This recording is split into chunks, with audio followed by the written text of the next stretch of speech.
Assalamualaikum warahmatullahi wabarakatuh.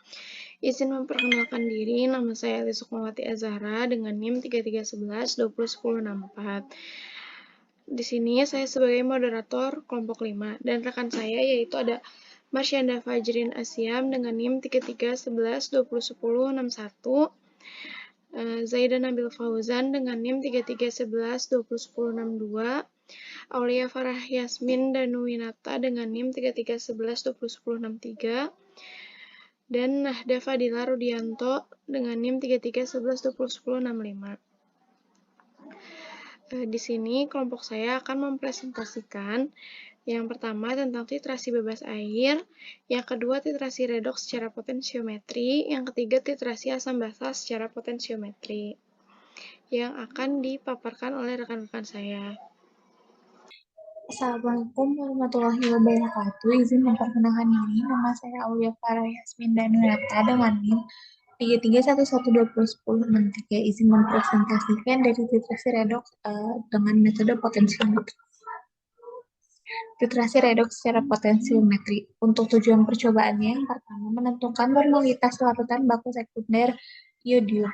Yang kedua, menentukan kemurnian vitamin C secara iodometri dengan metode konvensional dan potensiometri. Untuk prinsip percobaannya, yang pertama ada penetapan kadar suatu zat secara volumetrik berdasarkan reaksi reduksi dan oksidasi. Yang kedua, penentuan titik ekivalensi dengan mencatat volume penditer yang digunakan ketika terjadi lonjakan potensial sel atau yang bisa disebut dengan P.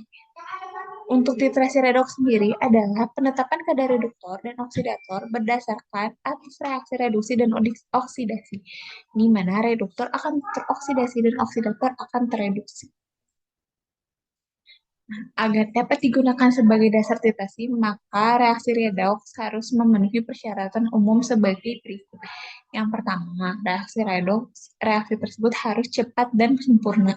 Yang kedua, reaksi berlangsung secara stoikiometri. Dan yang ketiga, titik akhir titrasi dapat dideteksi, misal dengan bantuan indikator atau secara potensiometri. Nah, untuk titrasi redoks ini ada beberapa macam ya. Yang pertama itu ada permanganometri, yang kedua ada iodometri, yang ketiga ada iodimetri, yang keempat ada iodatometri, yang kelima ada profimetri, yang keenam ada serimetri. Dan untuk yang akan dibahas pada kali ini adalah iodimetri.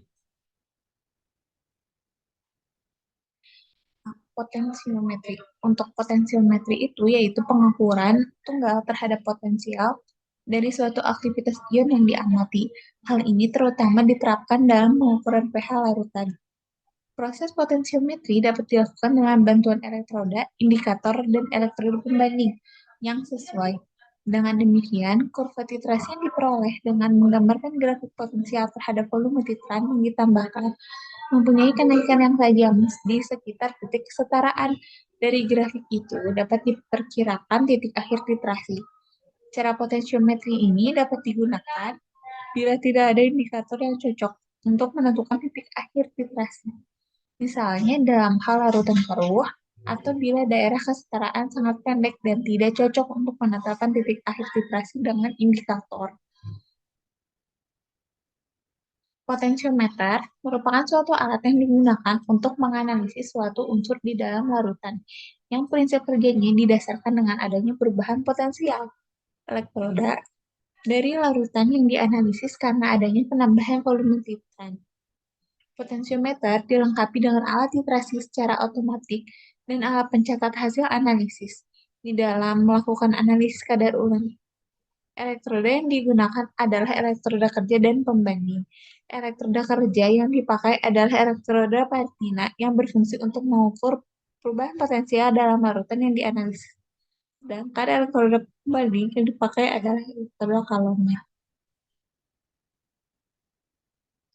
Selanjutnya ada iodimetri. Untuk pengertian dari iodimetri itu adalah titrasi langsung dengan I2. Penetapan kadar zat uji reduktor langsung dititrasi dengan larutan iodium sebagai zat pengoksidasi atau oksidator.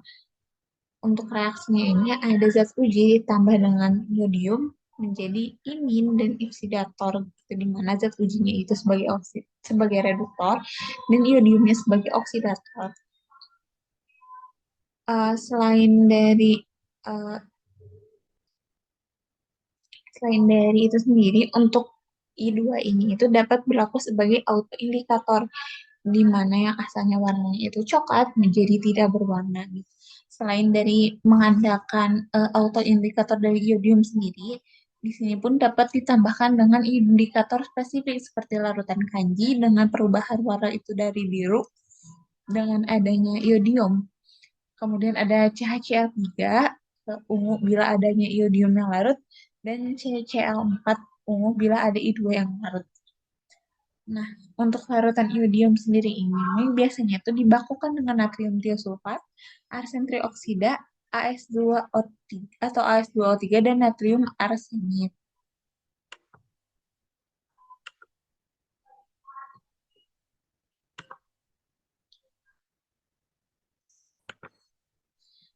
Di sini ada monografi dari vitamin C. Yang pertama itu nama sampelnya ada vitamin C. Yang kedua itu nama atau asam askorbat. Selanjutnya untuk rumus molekulnya ada C6H8O6 dengan berat molekul 176,12. Kelarutannya ini mudah larut dalam air, agak sukar larut dalam etanol, tidak larut dalam kloroform, dan dalam ether dan dalam benzen. Selanjutnya ada reaksi pembakuan I2 dengan AS2O3, di mana AS2O3 tambahkan dengan 6 NaOH menjadi 2 Na3 ASO3 ditambah 3H2O. Kemudian 2 Na3SO3 yang tadi ditambahkan dengan 2H2O dan 2I2 menjadi 2 Na3 ASO4 plus 4Hi. 4Hi ditambah 4 NaHCO3 menjadi 4 Nai ditambah 4H2O dan juga 4 CO2. Nah, berikut untuk reaksi kimia vitamin C dan juga I2 yang awalnya itu berwarna dari coklat atau keungu-unguan gitu menjadi tidak berwarna. Nah, untuk prosedur pembakuan larutan I2 0,1 M-nya adalah sebagai berikut. Yang pertama 60 mg arsen itu ditimbang dan dilarutkan dalam NaOH 4N hingga larut. Kemudian didinginkan dan ditambahkan 25 ml air bebas CO2. Kemudian dinetralkan dengan HCl4N dan ditambahkan dengan 2 gram NaHCO3. Setelah itu, ditambahkan 5 ml indikator kanji. Dititrasi dengan larutan iodium 0,1 N dengan dihitung normalitas hasil pembakuannya. Kemudian, untuk penetapan kemurnian vitamin C secara konvensional. Untuk prosedurnya yang pertama ada sebanyak 115 mg sampel ditimbang dan dilarutkan dalam 25 ml air bebas CO2. Yang kedua, dilarutkan dalam 7 ml asam sulfat 2N, ditambahkan 3 ml indikator Hg, dan dititrasi dengan larutan iodium 0,1 N. Kemudian dihitung hasilnya. Selanjutnya ada prosedur penetapan kemurnian vitamin C secara dari potensiometri itu sendiri. Yang pertama ada 115 mg sampel ditimbang dilarutkan dalam 50 ml air bebas CO2. Kemudian dilarutkan dalam 7 ml asam sulfat 2N. Dititrasi dengan 0,2 ml larutan iodium 0,1 N. Lanjutkan titrasi hingga diketahui lonjakan potensial sel. Jadi, ketika melakukan dari titrasi ini tuh pada percobaan sebelumnya itu dengan selisih 2 mili gitu. Jadi di 0,2 mili gitu. Jadi dibuka gitu ya si bulatnya sebanyak 0,2 mili, 0,2 mili gitu sampai terjadinya lonjakan potensial sel seperti itu. Di sini ada perhitungan hasil pembakuan I2 dengan hasilnya itu ya yang pertama pada titrasi pertama itu ada 0,084 M dan yang kedua ada 0,082 N. Untuk perhitungannya sendiri adalah sebagai berikut. Dari hasil tadi berat AS2O3 yang ditimbang itu ada 60 mg. Kemudian volume yang terpakai itu ada 14,4 dan 14,9 didapatkan Rata-rata hasil dari normalitas I2 pembakuan itu ada 0,083 normal. Selanjutnya ada perhitungan hasil penentuan pemurnian vitamin C secara konvensional dengan perhitungan sebagai berikut. Jadi dicari dulu gitu dari berat hasil analisisnya. Kemudian dicari persen kemurniannya. Nah, untuk dari 8,806 di sini itu merupakan dari kesetaraan gitu yang ada di literatur. Kemudian untuk 0,084 ini tuh berat nih gitu, berat dari konsentrasi. Mohon maaf, jadi 0,084 itu konsentrasi dari I2 yang tadi hasil pembakuan dan 0,1 di sini itu merupakan 0,1 di sini itu merupakan konsentrasi yang seharusnya gitu 0,1 kan di literaturnya kayak gitu. Terus untuk 15,6 dan 15,8 ini merupakan hasil dari volume liternya.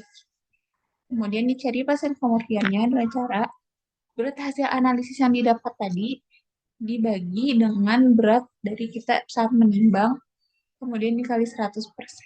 Seperti itu. Nah, hasil dari persen kemurnian rata-rata vitamin C secara konvensional itu ada di 100,98%. Selanjutnya ada hasil penentuan kemurnian vitamin C secara potensiometri. Jadi untuk penghitungan hasil dari secara potensiometri ini tuh dibuat tabel ya, dibuat tabel kemudian dihitung gitu. Jadi kan tadi langkah-langkahnya tuh setiap 2 mili ya, setiap 2 mili itu bulatnya dibuka gitu, kemudian ditutup lagi dibaca gitu dari si uh, potensial dari si alat potensiometrinya. Tadi didapat untuk hasilnya itu 293, 267, 262, dan seterusnya. Kemudian kita hitung dari delta E per delta V-nya dan juga delta kuadrat E per delta V-nya gitu. Nah, cara perhitungannya itu seperti apa? Perhitungannya itu dicari dulu selisih dari delta E-nya, yaitu selisih di sini. Dari 293 dan 267, itu selisihnya dibagi dengan selisih dari volumenya, yaitu 2 mili. Gitu. Misalkan selisih dari 293 dikurangi 267 kan ada 26 ya. Jadi selisih dari delta E-nya itu ada 26 gitu. Kemudian dibagi dengan selisih dari si mininya ini. Selisihnya kan ada 2 ya, 2 mini berarti. Dari delta E per delta V-nya itu ada 13 gitu hasilnya. Sama juga dengan kolom selanjutnya gitu yang delta kuadrat E per delta V gitu. Itu tuh dibagi ini yang 13 sama 7,5 ini tuh dicari gitu selisihnya kemudian dibagi dari selisih dari volumenya gitu juga sampai seterusnya gitu.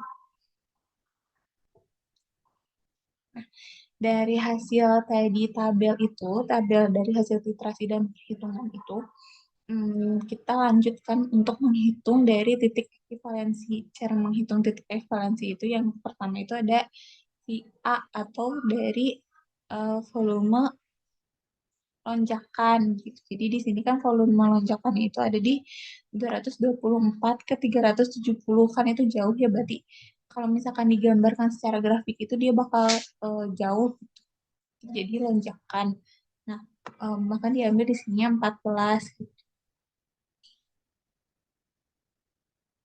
Kemudian ditambahkan dengan mohon maaf ya, ini harusnya tambah gitu. Ditambahkan dengan delta V. Delta V itu tadi volume yang eh, apa selisih volumenya setiap titrasinya itu tadi kan ada 2 mili ya. Tapi di sini ditulis 2 gitu. Kemudian ini tuh ada delta kuadrat E per delta V gitu. Waktu awalnya berarti kita bisa lihat lagi ke sini gitu. Ada di 35 dibagi delta kuadrat E per delta V. Ini juga 35 ya, sama kayak tadi. Kemudian ini delta kuadrat E per delta kuadrat VB. Nah, ini maksudnya VB itu hasil dari lonjakannya gitu. Tadi kan A itu yang awal lonjakannya lah ya gitu. Nah, yang VB itu akhir dari lonjakannya gitu, 28, minus 28,5 gitu. Didapatkan dengan titik ekivalensi adalah 15,10.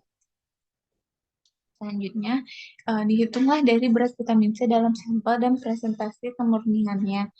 Dari hasil tadi kan untuk yang didapat dari tabel itu 15,10 ya, berarti dari berat hasil analisisnya itu 0,083 yang tadi hasil konsentrasi I2 hasil pembakuan dibagi 0,1 hasil dari konsentrasi I2 di literatur, kemudian dikali 8,806, ini tuh merupakan hasil dari persamaan di literatur juga, kemudian dikali 15,10, 15,10 ini tuh yang tadi perhitungan dari nilai titik ekivalensinya didapatkan dengan berat hasil analisisnya itu 110,36 miligram. Kemudian dihitung persen kemurniannya 110,36 dibagi 115 dikali 100%, sehingga didapatkan persen akhir kemurniannya itu 95,96.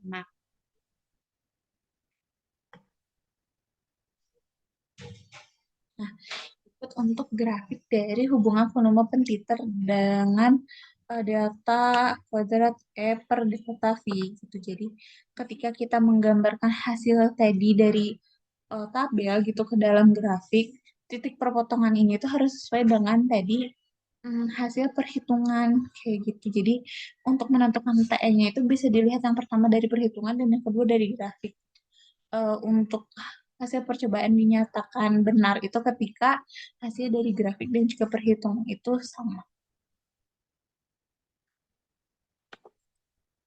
Nah, untuk kesimpulannya, hasil pembakuan I2 didapatkan rata-rata konsentrasi 0,083 N.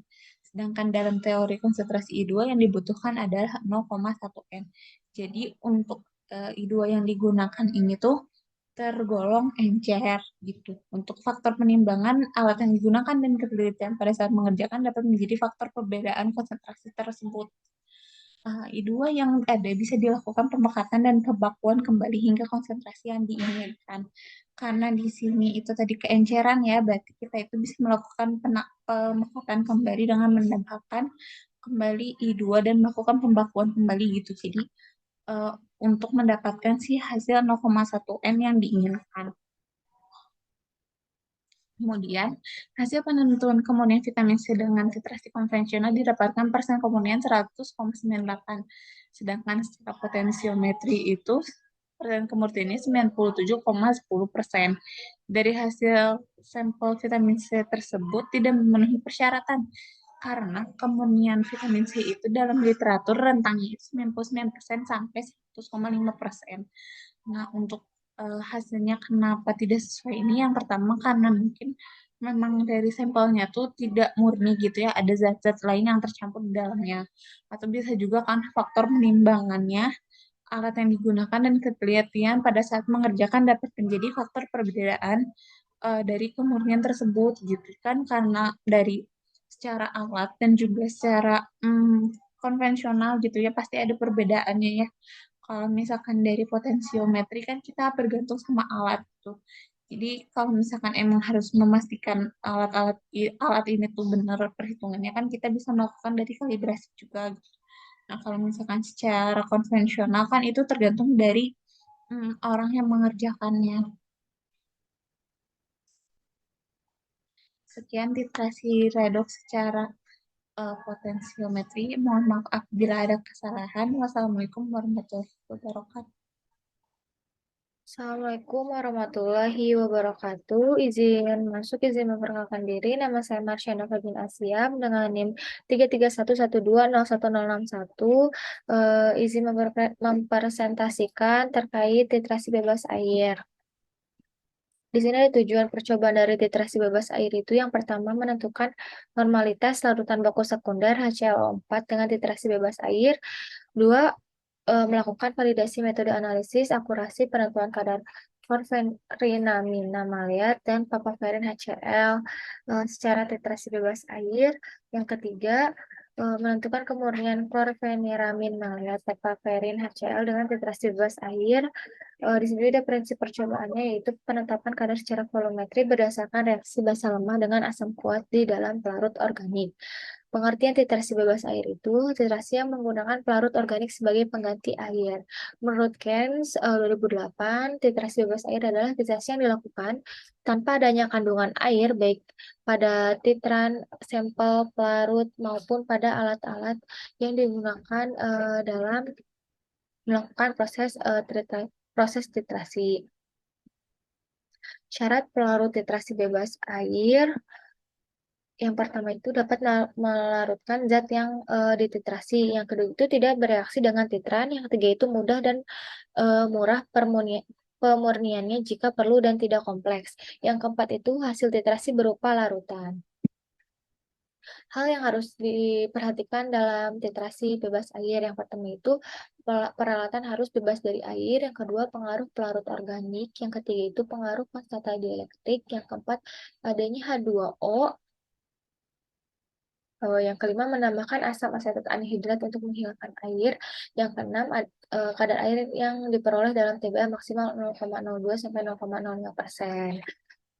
Di sini itu pengaruh pelarut organik itu pengaruh terangan organik terhadap tetapan ionisasi, tetapan disosiasi, tetapan asam, dan tetapan basa. Pengaruh konsentrasi dielektrik di sini itu pengaruh konsentrasi dielektrik pada reaksi protolisis pelarut bukan air. Adanya H2O akan menyebabkan kompetisi dengan basa nitrogen. Monografi klorfeniamina maleat. Sinonimnya itu ada klorfenamin maleat, ada klorpeniramin maleas, ada klortrimeton atau CTM. Rumus molekulnya itu C16H19 CIN2 C4H4O4. Larutannya itu mudah larut dalam air, larut dalam etanol, dan dalam kloroform, suka larut dalam eter dan benzen. Susun molekulnya tertera. Reaksi klorfeniramin maleat HCl4 ditambah C16H19 CIN2 menjadi CiO4 ditambah C16H20N2 plus Ci. Diagram alur percobaan yang pertama itu ada pembakuan HCl4 0,1 N dengan larutan baku kalium hidrogen patalate 0,1 N. Di sini itu 200 miligram KHP dilarutkan dari 15 mili asam asetat glasial ditambah 5 tetes asam asetat anhidrida ditambah 2 tetes indikator ultraviolet titrasi dengan larutan HCl4 0,1 N menjadi warna ungu ke biru hijauan. Hitung normalitas HCl4-nya, lalu didapatkan normalitas HCl4. NHCl4-nya itu ada 0,01 P985 N, ada NHCl4 0,0996 N, dan rata-rata normalitas HCl4-nya itu 0,09905 N. Yang kedua itu ada validasi metode analisis klorfeniramina maleat. Ada baku pembanding CTM, timbang sebanyak 175 mg, 250 mg, dan 325 mg masing-masing sebanyak 3 kali. Dilarutkan dalam 10 mili asam asetat glasial, ditambahkan 5 tetes asam asetat anhidrida, ditambah 2 tetes indikator kristal violet, titrasi dengan larutan HCl4 0,1 N. Menjadi warna ungu ke biru hijauan.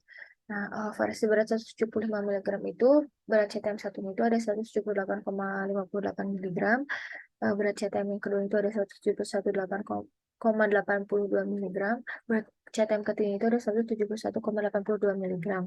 Variasi berat 250 mg itu yang pertama ada 251,94 mg, yang kedua ada 258,70 mg, yang ketiga ada 246,15 mg. Variasi berat 325 mg, ada yang pertama 324,33 mg, yang kedua 308,89 mg, yang ketiga 319,51 mg.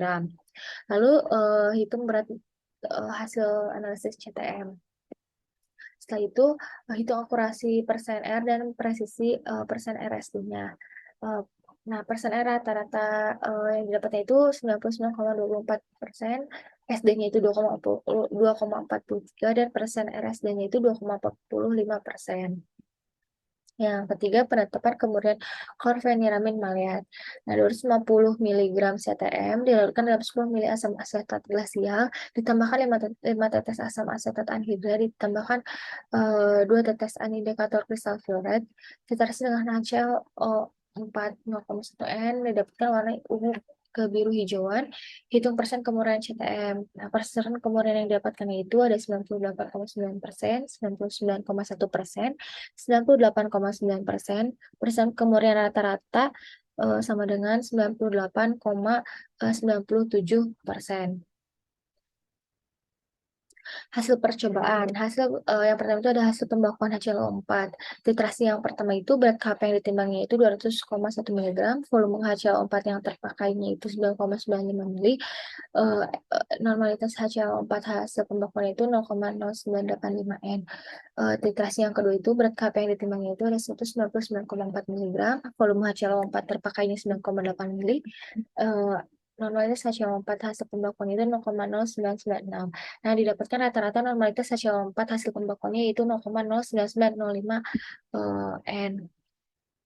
Yang kedua ada hasil validasi metode analisis CTM. Nah, variasi berat 175 mg yang pertama itu berat ditimbang 175,1 mg, volume HCl4 terpakainya 9,25 ml, berat hasil analisisnya itu didapatkan 178,58 mg, lalu persen R-nya itu yang didapatkannya itu 101,99%.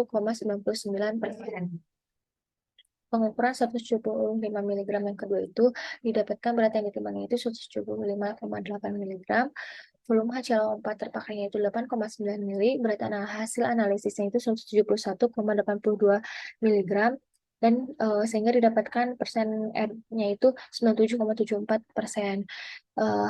Variasi berat 170 mg yang ketiga itu berat yang ditimbangnya itu ada 174,7 mg, volume HCl4 yang terpakainya itu ada 5,9 ml, berat hasil analisis yang didapatnya itu 171,80 mg, sehingga persen R-nya itu yang didapat 98,35%. Variasi berat 250 mg, pengukuran pertama itu didapatkan berat yang ditimbang itu 258 mg, sehingga volume HCl yang terpakainya itu 13,5 ml, berat hasil analisisnya itu 281,94 mg, sehingga didapatkan persen R-nya itu 100,45 mg, 100,45%. Variasi berat 250 mg yang kedua itu berat yang ditimbangnya itu 250,8 mg, volume HCl4 yang terpakainya itu 13,4 ml, berat hasil analisisnya itu 250,870 mg, persen R yang didapatnya itu 103,15%. Variasi berat 250 mg yang ketiga itu berat yang ditimbangnya itu 249,9 mg, volume HCl yang terpakai volume HCl4 yang terpakainya itu 12,75 ml, berat hasil analisisnya 246,15 mg, sehingga persen R yang didapatnya itu 98,35%. Variasi berat 325 yang pertama itu berat yang ditimbangnya itu ada 324,9 mg, volume HCl yang terpakainya itu 16,8 ml, berat hasil analisisnya itu 324,33 mg, dan persen R itu didapat 99,82%. Variasi berat 325 pengukuran kedua, berat yang ditimbang itu ada 325,2 mg, volume HCl4 terpakainya itu 16,8 ml, sehingga didapatkan berat hasil analisis 308,89 mg, sehingga didapatkan persen R 94,98%. Variasi berat 325 mg pengukuran ketiga, berat yang ditimbangnya 325,3 mg, volume HCl4 terpakainya 16,55 ml, berat hasil analisisnya 319,51 mg, sehingga didapatkan persen R-nya itu 98,24%. Dari data tersebut didapatkan persen R rata-ratanya itu 99,244%, SD-nya itu 2,43%, dan persen RSD-nya itu 2,45%. Selanjutnya, hasil penetapan kemurnian CTM. Titrasi yang pertama itu berat sampel yang ditimbangnya itu 250,4, volume HCl4 terpakainya 12,8, berat hasil analisisnya 247,74 mg, Persen kemurnian yang didapatkan itu 98,9%. Titrasi yang kedua itu berat sampel yang ditimbangnya itu 250 mg, volume HCl4 terpakainya 12,8 ml, berat hasil analisisnya 247,74 mg, sehingga persen kemurnian yang didapatnya itu 99,1%.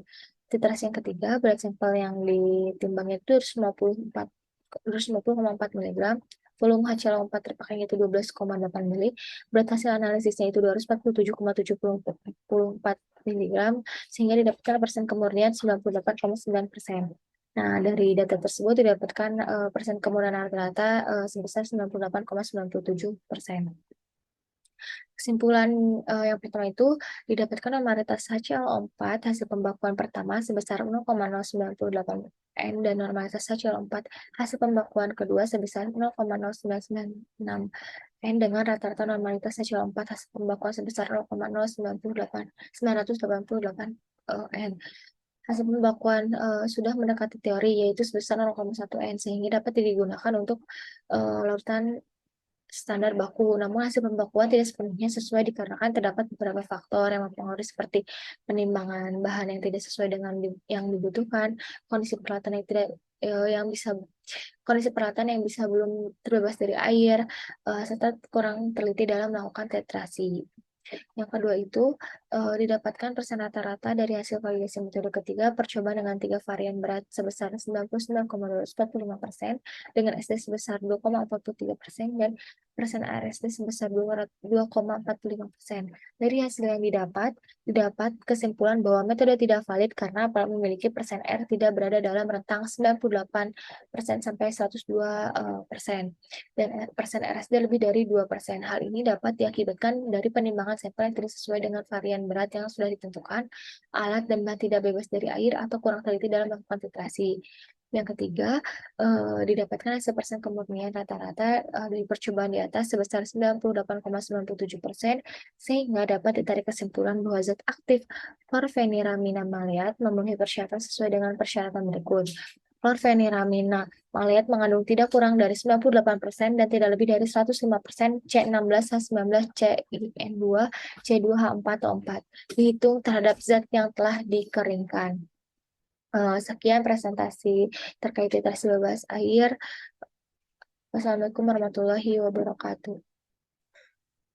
Assalamualaikum warahmatullahi wabarakatuh. Izin memperkenalkan diri, saya Nahana Fadila dengan NIM 3311201065 dari kelompok 5 Farmasi B. Izin untuk memaparkan terkait dari hasil percobaan titrasi asam basa secara potensiometri.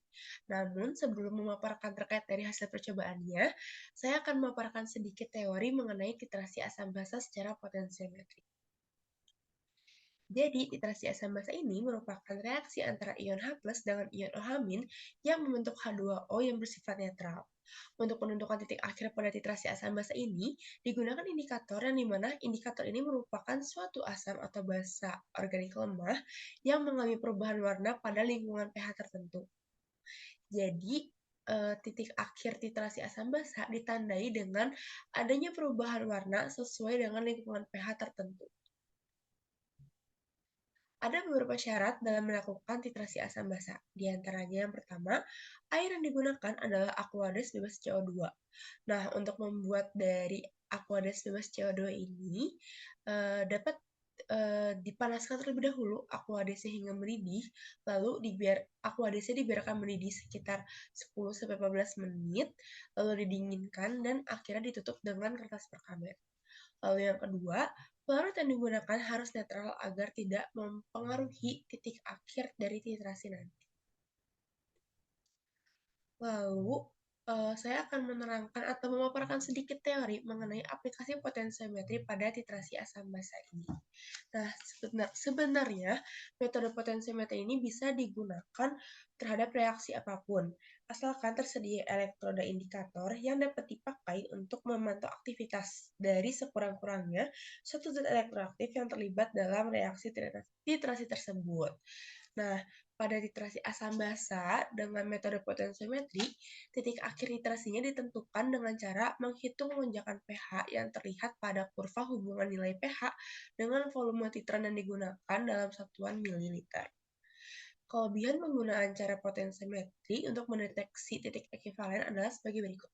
Yang pertama, dapat digunakan untuk larutan yang keruh atau larutan yang berwarna keruh. Yang kedua, tidak tergantung oleh fluoresensi atau warna larutan. Dan yang ketiga, dapat digunakan untuk menentukan titik ekivalen titrasi yang tidak mempunyai atau tidak memiliki indikator warna yang cocok.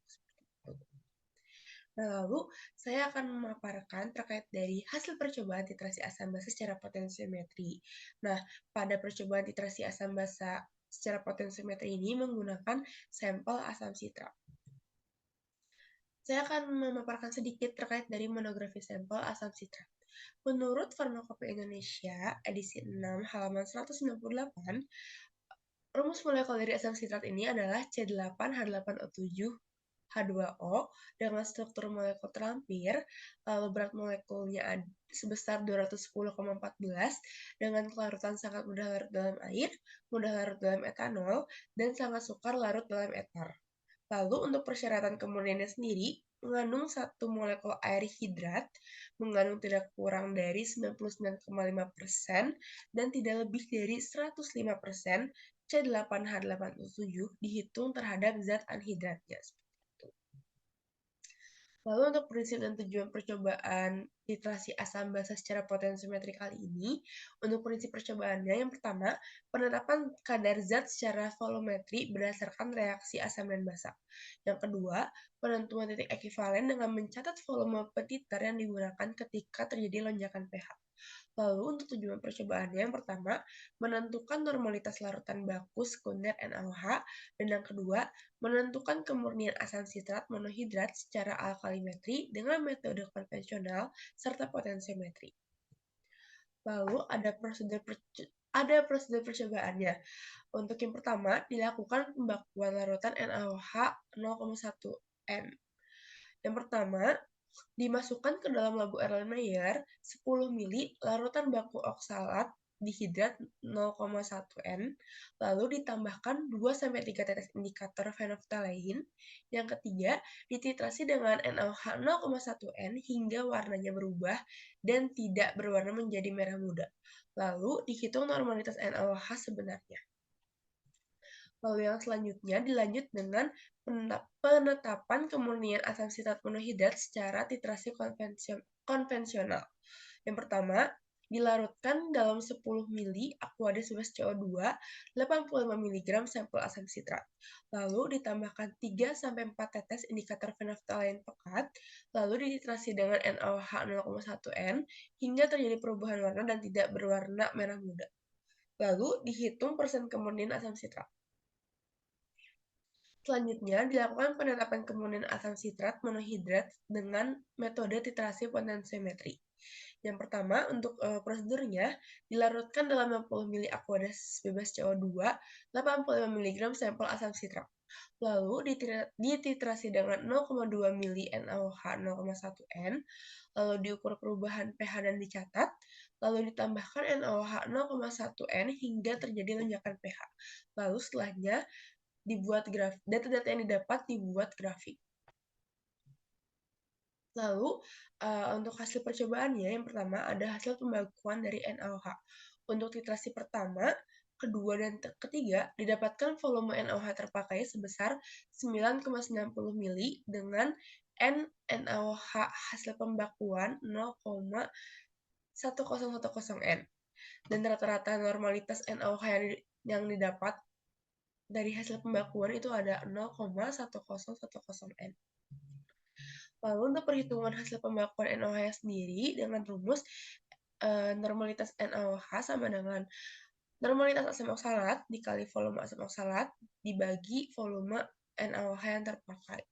Didapatkan hasil sebesar 0,1010 N dengan rata-rata yang sama, yaitu sebesar 0,1010 N. Lalu selanjutnya ada hasil penentuan kemurnian asam sitrat dengan titrasi konvensional.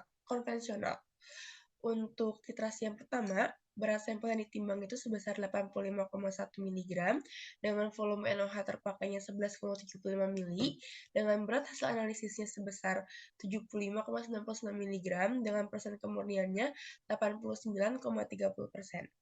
Lalu untuk titrasi yang kedua, berat sampel yang ditimbangnya sebesar 85,1 mg dengan volume NaOH terpakainya sebesar 11,95 mili dengan berat hasil analisisnya 77,29 mg dan persen kemurniannya 90,39%. Lalu untuk titrasi yang ketiga, didapatkan berat sampel yang ditimbang sebesar 85,1 mg dengan volume NaOH terpakainya sebesar 11,90 mili dengan berat hasil analisisnya sebesar 76,96 mg dengan persen kemurniannya 90,45%. Lalu untuk persen kemurnian rata-ratanya sendiri didapatkan sebesar 90,043%. Untuk kesimpulannya sendiri, zat aktif atau asam sitrat tidak memenuhi persyaratan kemurnian karena tidak berada dalam rentang 99,5% hingga 100,5%. Lalu ada perhitungannya. Untuk perhitungan berat hasil analisis asam sitratnya digunakan rumus normalitas hasil pembakuan yang sebelumnya sudah dihitung dibagi normalitas NaOH yang 0,1 N dikali 6,404 dikali volume NaOH terpakai. Dapatkan hasil seperti yang terlampir pada PPT. Lalu ada perhitungan persen kemurnian asam sitrat dengan titrasi konvensional dengan rumus berat hasil analisis asam sitrat dibagi berat hasil timbang asam sitrat dikali 100%.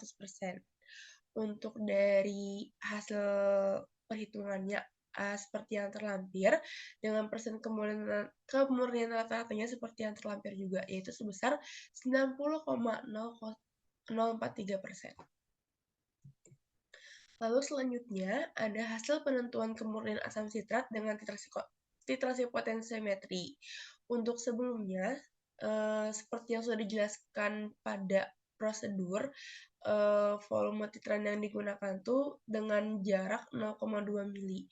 Namun untuk pada percobaan yang dilakukan itu dengan jarak 2 mili untuk volume titrannya.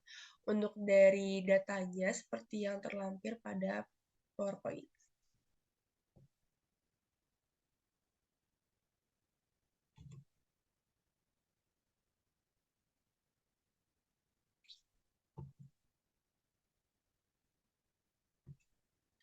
Lalu ada perhitungan titik ekivalennya dengan rumus yang terlampir dan didapatkan perhitungan titik ekivalen sebesar 10,929 mili. Lalu untuk berat sampel yang ditimbangnya itu ada 85 mg dengan volume titik ekivalen hasil perhitungan grafik yang didapat itu ada 10,9 mili. Untuk dari grafiknya nanti akan dipaparkan di akhir. Lalu dengan berat hasil analisis sebesar 70,5 mg dengan persen kemurnian 82,90%. Dan didapatkan kesimpulan bahwa zat aktif atau asam sitrat dengan dihitung dengan metode titrasi potensiometri tidak memenuhi persyaratan kemurnian karena tidak berada dalam rentang 99,5% hingga 100,5%. Lalu di sini juga terdapat grafik hubungan volume pentiter dengan pH dari data yang sudah didapatkan sebelumnya. Lalu ada grafik hubungan volume pentiter dengan delta pH per delta V. Dan ada grafik hubungan volume pentiter dengan delta kuadrat pH per delta V.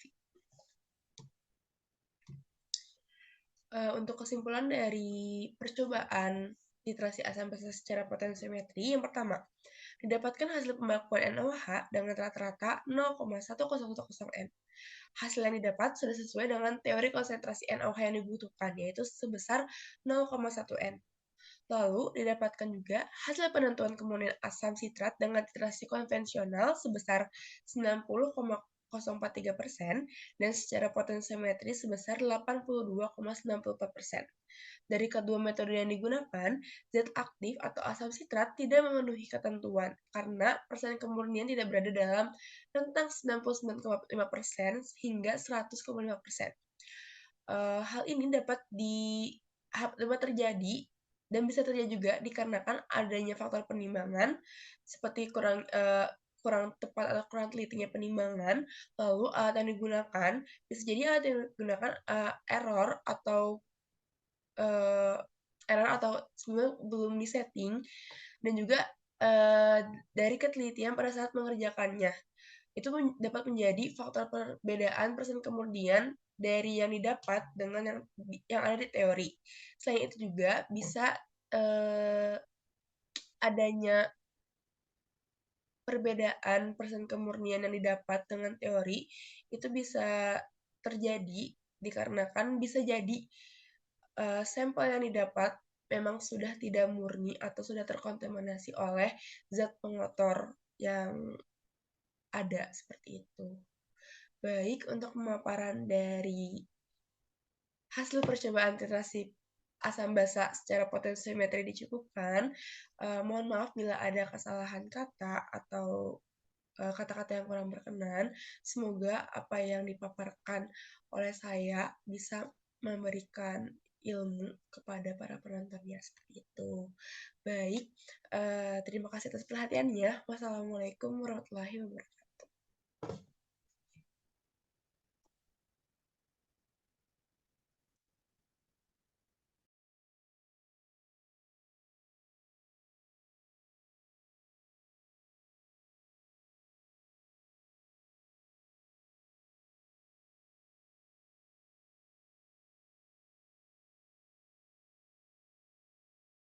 Sekian presentasi dari kelompok 5.